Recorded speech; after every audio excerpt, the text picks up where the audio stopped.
Let's read the question. The question says the steps in the catalytic cycle of an enzyme action are given in a random order. First, the enzyme releases the products. Now, the enzyme is free to bind to another substrate.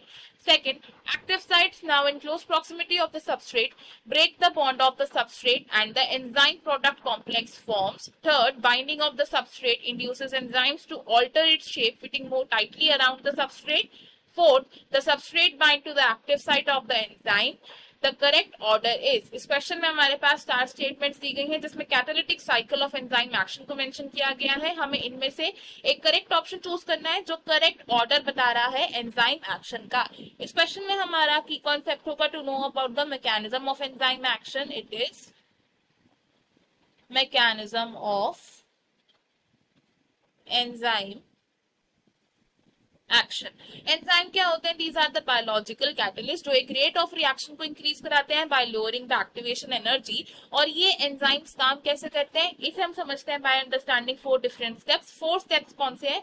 सबसे पहले क्या होता है, जो substrate है ये substrate bind करता है to the active site of the enzyme and ये क्या करता है, then it fits into the active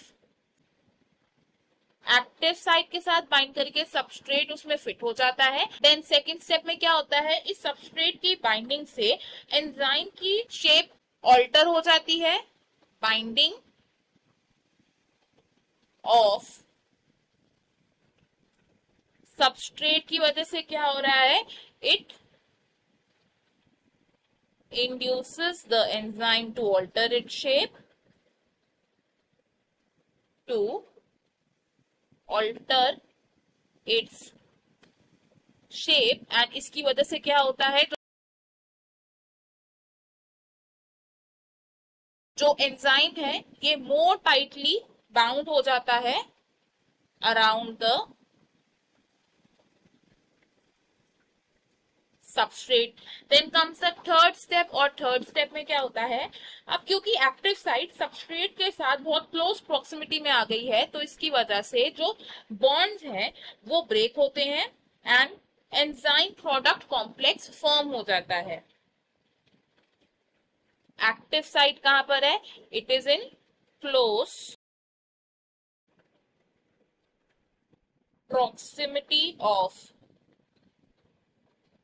substrate, जिसकी वजह से क्या होगा, it will break the chemical bonds and क्या होगा, इवेंचुअली एंजाइम प्रोडक्ट कॉम्प्लेक्स या फिर हम जैसे ईपी कॉम्प्लेक्स कह सकते हैं वो फॉर्म होता है. नेक्स्ट जो लास्ट स्टेप है मैकेनिज्म ऑफ एंजाइम एक्शन का, इसमें एंजाइम फाइनल प्रोडक्ट्स को रिलीज करता है एंड वो खुद फ्री हो जाता है to take part in next reaction. So in the last step enzyme releases the product of reaction and then enzyme खुद कैसा हो जाता है, it becomes free and it is ready to bind with another substrate and function again. अब हमारे पास जो steps दिए हैं अगर हम उनमें से देखें तो सबसे पहले क्या होता है, सबस्ट्रेट बाइंड करता है एक्टिव साइट ऑफ एंजाइम से, तो this is the first step. Then उसके बाद क्या होता है, सबस्ट्रेट की बाइंडिंग से एंजाइम की शेप में ऑल्टरेशन हो जाती है एंड वो और टाइटली बाउंड हो जाता है, तो दिस इज सेकंड स्टेप.